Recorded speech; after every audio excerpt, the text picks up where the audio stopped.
16 km, et pourtant une région entière change de rythme d'un coup. Sur l'axe Bama-Samandeni, 2 voies, 7 mètres de largeur et des accotements de 1,5 mètre de chaque côté remplacent la boue par un passage fiable, même sous la pluie.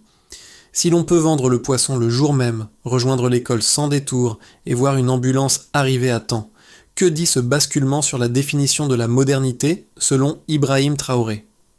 Ici, l'asphalte ne sert pas à briller, il sert à vivre autrement dès maintenant.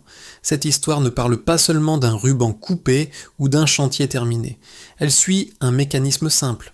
Quand une route cesse d'être un obstacle, tout le reste commence à circuler.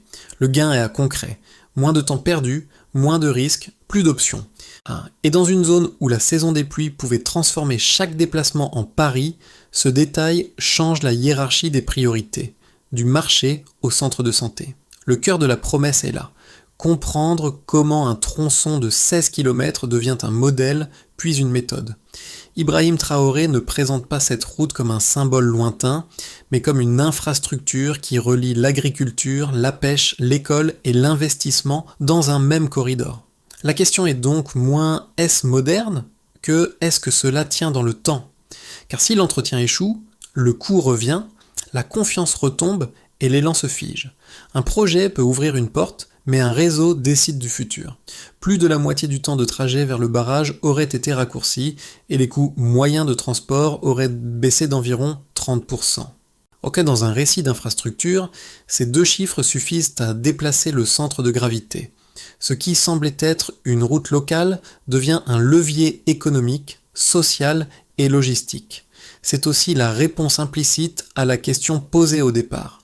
Si 16 km peuvent produire un tel effet, c'est parce qu'ils cassent un goulot d'étranglement ancien, celui de l'accès. Ibrahim Traoré insiste sur une modernité qui se mesure en heures gagnées, en pertes évitées, en trajets rendus possibles. Le contexte, lui, est celui d'une campagne longtemps tenue à distance du réseau national. Les villages le long du tracé, Bama, Natima, Sanangwa, Sangaladaga, existaient dans les dossiers mais restaient fragiles face à la pluie, aux camions embourbés, aux marchés manqués. La route Bama à Samandeni, avec ses 2 voies et sa surface régulière, ça ne fait pas qu'accélérer, elle sécurise. Elle permet aux bus, aux camions et aux véhicules agricoles de passer sans dépendre d'une météo capricieuse. Autour du barrage de Samandeni, l'enjeu est encore plus clair. Le potentiel d'irrigation, de pêche, de tourisme et d'investissement était décrit comme important, mais l'accès difficile empêchait de transformer ce potentiel en flux. Des marchandises se gâtaient, des visiteurs rebroussaient d'un chemin, des projets restèrent sur papier. En reliant barrages, villages et axes de transport, le projet tente de faire coïncider 3 choses qui restaient séparées, la production, le transport et la valeur. Dans ce cadre, la route devient un test de capacité. Le chantier est porté par une brigade technique avec des ingénieurs, des chauffeurs et des opérateurs formés et un contrôle régulier des progrès. L'idée n'est pas seulement de terminer vite, mais de prouver qu'un pays peut concevoir, construire et maintenir une infrastructure par lui-même. Et c'est là que le récit prend une dimension politique. Une route peut modifier la perception de l'État, non par un discours, mais par une expérience quotidienne. À Bama, l'impact ne se lit pas d'abord dans les plans, mais dans les gestes. Une femme comme Awa, habituée à porter des paniers de poissons jusqu'au marché, se tient désormais au bord de la route et regarde un petit relais routier prendre vie devant sa maison. Le chauffeur d'un camion peut s'arrêter, sourire et dire qu'il emporte la cargaison directement en ville. Ce n'est pas un détail décoratif. C'est une nouvelle chaîne de confiance, où le temps de transport cesse d'être l'ennemi principal. Avant, une partie importante du poisson se perdait parce que la route était impraticable, et que les produits devaient être portés à dos d'homme ou coincés dans la boue. Maintenant, les sacs sont chargés, couverts et roulent sur une surface lisse vers des installations de stockage et de transformation. Ce basculement crée un effet immédiat. Le marché devient plus prévisible, les revenus moins aléatoires, les déplacements moins épuisants. Le même changement touche le centre de santé. Devant le CSPS de Sangaladaga, une responsable raconte qu'autrefois, sous la pluie, les ambulances ne passaient pas. Dans certains cas, il ne restait qu'à espérer. Aujourd'hui, l'appel peut être suivi d'une arrivée à temps. La route pensée pour l'agriculture et l'accès aux barrages devient aussi une route vers l'hôpital, vers l'école et vers des opportunités qui ne se déplacent donc plus uniquement dans un sens. Ce rôle de personnage guide n'est pas une personne unique, mais un trio concret. Le poisson, l'ambulance et l'autobus scolaire. Ensemble, ils montrent ce que signifie la modernité quand elle se mesure en trajet réussi. Et l'essentiel est là. Une infrastructure n'est pas seulement un ouvrage, c'est une vie qui cesse d'être interrompue. Le déclencheur, c'est une réalité simple. Pendant des années, la saison des pluies décidait du calendrier à la place des habitants. Un trajet vers le marché pouvait se transformer en loterie et l'accès au barrage de Samandéni restait difficile au moment même où il aurait dû créer de la valeur. Sur la route menant au village, le silence d'une campagne oubliée a été brisé par le grondement des bulldozers, des rouleaux et des camions. L'idée affichée était ambitieuse. Moderniser le transport routier au point qu'un jour, on parlerait du réseau du Sahel avec une admiration comparable à celle réservée à Dubaï. Mais la mise en œuvre commence petit. Un itinéraire de 16 km du corridor de Bama jusqu'à la zone de Sangaladaga, juste avant le centre de santé. La montée en puissance se construit par couches au sens littéral. 2 voies, une surface de 7 mètres de large et des accotements d'1,5 mètre de chaque côté. Le tracé est pensé pour laisser passer camions, bus et véhicules agricoles en sécurité, même sous la pluie. Le chantier n'est pas présenté comme un geste isolé, mais comme une première brique. Des villages, Bama, Natima, Sanangwa, Sangaladaga, qui n'existaient jusque-là que sur des documents administratifs, y commencent à être reliés au réseau national. Les conversations changent. Un agriculteur plaisante en disant qu'aller au marché était autrefois un jeu de hasard et que désormais les enfants pourront aller à l'école sur une route pavée comme en ville. Le barrage, de son côté, cesse d'être un potentiel bloqué. La route est décrite comme une artère reliant un cœur économique au reste du pays, permettant de faire circuler poissons, produits agricoles et capitaux. Le point de bascule, c'est l'organisation. Une brigade technique apporte une équipe complète. Ingénieurs expérimentés, chauffeurs qualifiés, opérateurs formés. Les progrès sont contrôlés régulièrement, section par section, couche par couche. Dans la capitale, les consignes sont claires. Garder le rythme, garder la qualité, finir à temps. Sur le chantier, où ces mots deviennent une discipline. Un responsable technique résume l'esprit. Les gens attendent bon la route et le retard n'est pas autorisé. Ibrahim Traoré est cité comme celui qui répète l'idée centrale. Le pays doit avoir des routes dignes de son avenir. Et dans cette logique, le projet n'est pas seulement une route, mais une manière de faire. Les répliques, elles, apparaissent avant même la fin du récit officiel. Le poisson peut être transporté vers les grandes villes le même jour. Les ambulances peuvent passer là où elles étaient bloquées. Les convois se multiplient, non pas pour quitter définitivement les villages, mais pour aller et revenir, apportant des biens, des équipements et des projets. Ibrahim Traoré ajoute une promesse de continuité. Une fois cette section terminée, l'expansion suivra. On sera jusqu'à un réseau routier comparable à ceux de pays que l'on croyait inatteignables. Et ce qui ressemblait à un tronçon devient une déclaration. Il ne s'agit pas de construire pour un village, mais de redessiner une logique régionale. D'abord, un chiffre s'impose, 16 km. Sur une carte nationale, c'est presque rien. Dans une vie quotidienne, c'est la différence entre être coupé du monde et être relié.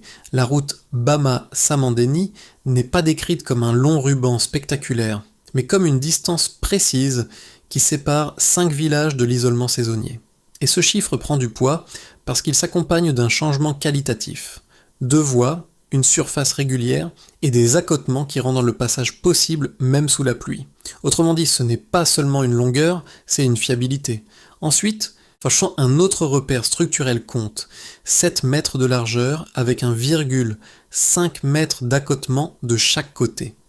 Ces mesures peuvent nous sembler techniques, mais elles disent une chose, le projet est conçu pour des flux réels, pas pour une photo. Une route étroite limite la circulation, multiplie les risques et ralentit les transports agricoles. Ici, la largeur permet aux camions, aux bus et aux véhicules de production de se croiser, de dépasser, de maintenir une vitesse stable. Elle change aussi la sécurité. Les accotements deviennent un espace de marge, utile quand la météo, les freins ou la charge mettent le trajet sous tension. En clair, la modernité n'est pas dans le mot, elle est dans la section transversale. Enfin, le repère le plus parlant touche directement le portefeuille et le temps. Une réduction moyenne de 30% des coûts de transport, et un temps de trajet vers le barrage raccourci de plus de la moitié. Dans une économie rurale, ce n'est pas une amélioration marginale. Une baisse de coûts peut signifier que le producteur garde une part plus grande de son revenu, que le commerçant peut faire plus d'allers-retours et que l'investisseur voit une logistique moins risquée. Un temps divisé peut signifier que le poisson arrive frais, que les produits agricoles ne se perdent pas et que les urgences médicales ne sont plus une course contre la boue. On peut alors comparer l'avant et l'après. Avant, la route était impraticable, des camions glissaient, des visiteurs faisaient demi-tour et des marchandises se gâtaient. Après, la circulation devient fluide, une chaîne de transport s'organise et la perception de l'État se matérialise sous les roues. Ibrahim Traoré ajoute une couche de sens. Il compare la modernité non pas aux tours ou aux centres commerciaux, mais aux heures économisées, aux coûts réduits et à la possibilité de vivre autrement. Et il pousse l'argument plus loin. La route doit durer. L'entretien est donc présenté comme une extension de la preuve, avec inspection, drainage, contrôle de charge et même une ambition de longévité d'environ 20 ans, comme au premier jour. Ce n'est pas seulement construire, c'est maintenir la promesse. Il existe une lecture sceptique et elle mérite d'être formulée clairement. Elle avance d'abord qu'une route de 16 km, aussi propre soit-elle, ne peut pas porter à elle seule une transformation nationale. Elle risque de devenir un îlot d'asphalte entouré de pistes dégradées, utile localement, mais incapable de changer l'équation du pays. Dans cette perspective, l'enthousiasme serait surtout narratif. On célèbre un chantier parce qu'il est visible alors que les contraintes structurelles, financement, sécurité, continuité administrative restent inchangées. Elle souligne aussi que, même si la route fonctionne, elle peut déplacer les bénéfices sans les élargir. Les commerçants plus puissants peuvent capter la valeur, les petits producteurs rester dépendants, et la mobilité accrue provoquer une pression nouvelle. Hausse des prix fonciers, concurrence plus rude, flux de marchandises qui favorisent ceux qui ont déjà des camions et du capital. Autrement dit, une infrastructure peut accélérer, mais elle peut aussi trier et parfois creuser les écarts.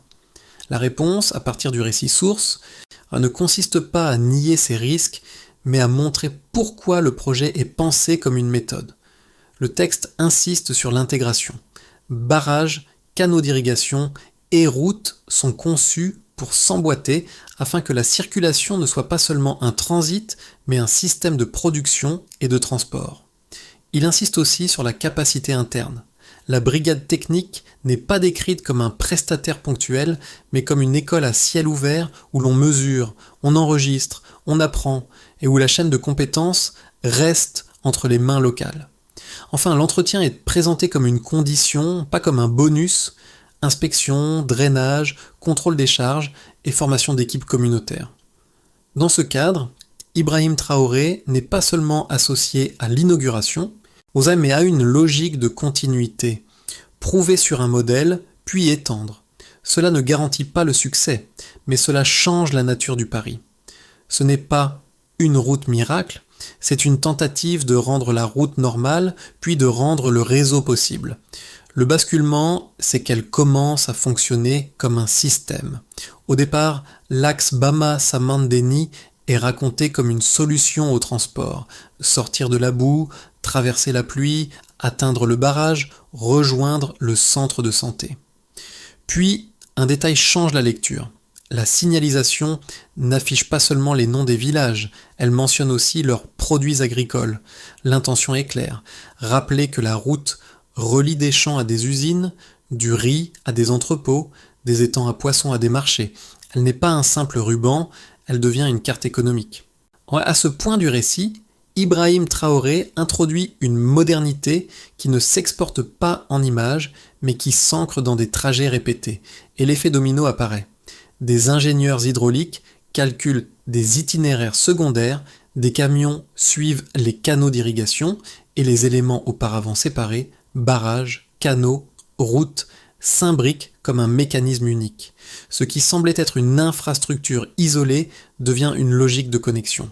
C'est aussi ici que la curiosité se resserre. Si cette route est un modèle, alors la question n'est plus que vaut-elle aujourd'hui, mais que déclenche-t-elle demain ?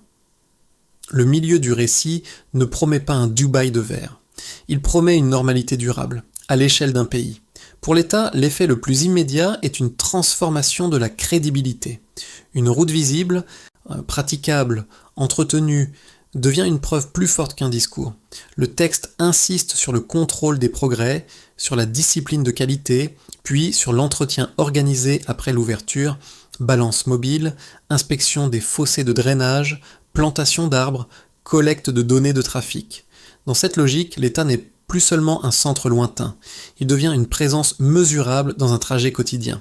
Ibrahim Traoré s'inscrit dans cette mise en scène de responsabilité. Construire ne suffit pas, il faut empêcher la route de mourir rapidement. Pour les entreprises et les acteurs économiques, la conséquence se lit dans la logistique. Une baisse moyenne d'environ 30% des coûts de transport et un temps de trajet vers le barrage raccourci de plus de la moitié ouvre des marges nouvelles. Un jeune entrepreneur venu de Ouagadougou observe la proximité avec le barrage et imagine un entrepôt de transit pour regrouper produits agricoles et aquatiques. Le corridor devient un point de consolidation. Les camions conteneurs peuvent accéder plus directement aux grands itinéraires et la circulation cesse d'être un frein permanent. La route ne crée pas automatiquement l'investissement, mais elle rend l'investissement plus rationnel. Pour les habitants, l'impact est plus intime, parce qu'il touche le risque et l'épuisement. Le poisson, autrefois porté ou perdu, peut être chargé, protégé et transporté vers des installations de stockage et de transformation. Les pisciculteurs reçoivent leur argent le jour même, sans attendre qu'un acheteur passe par hasard. Le bus scolaire circule sur une surface lisse, et ce qui semblait exceptionnel devient normal pour les enfants.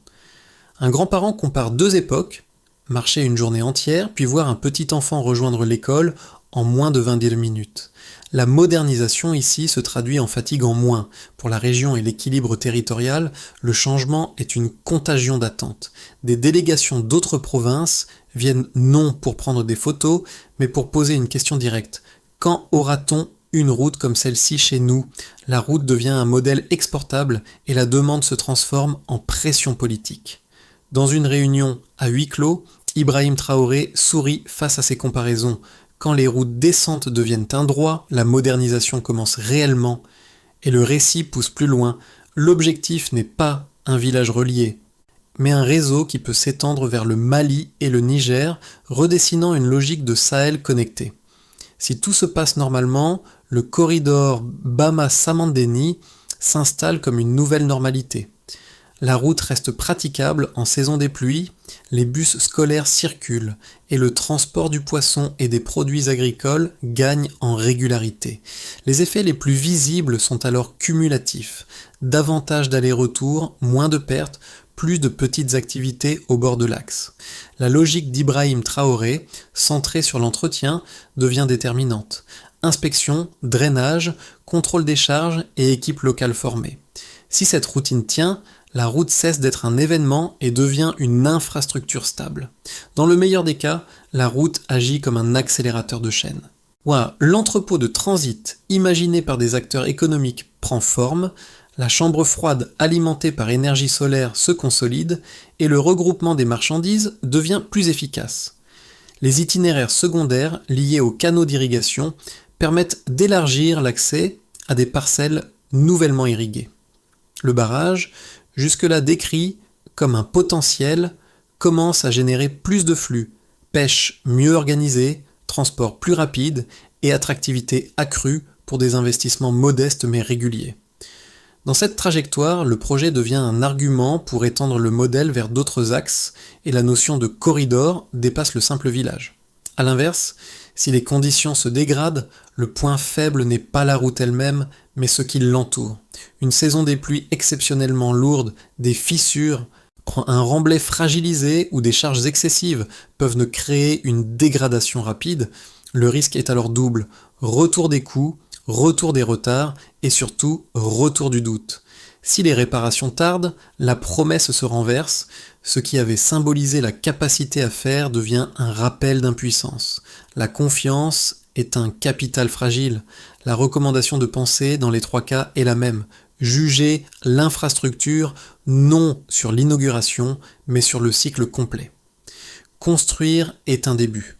Maintenir, mesurer et corriger est la vraie modernité. Et c'est là que le récit de Bama Samandeni sert de test. Non pas pour imiter Dubaï, mais pour rendre l'accès fiable, année après année. Pour quelqu'un qui regarde cette histoire de loin, la tentation est de la réduire à une scène. Un président, un ruban, une route noire qui brille au soleil. Mais ce que le récit montre, c'est autre chose. La modernité, ici, se mesure en décisions ordinaires qui deviennent soudain plus simples. Quand une route est fiable, on n'organise plus sa vie autour de l'évitement. On organise sa vie autour du choix. Pour une famille, cela signifie pouvoir envoyer un enfant à l'école sans transformer le trajet en expédition.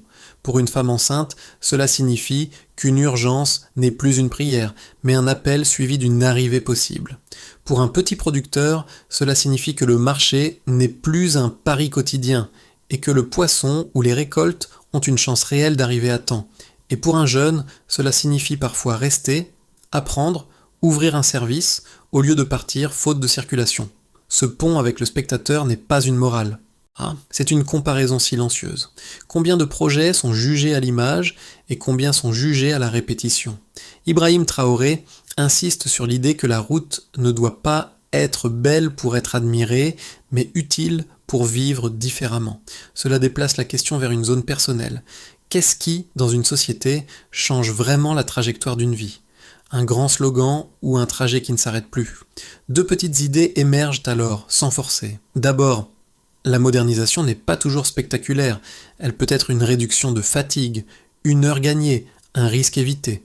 Ensuite, la confiance collective se construit sur des choses que l'on touche. L'asphalte, le bus, l'ambulance, ce sont des preuves quotidiennes.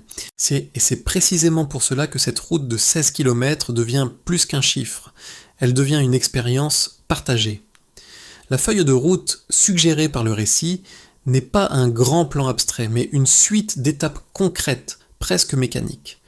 Il s'agit d'abord de terminer avec discipline, section par section, en contrôlant la qualité au lieu de courir après la vitesse.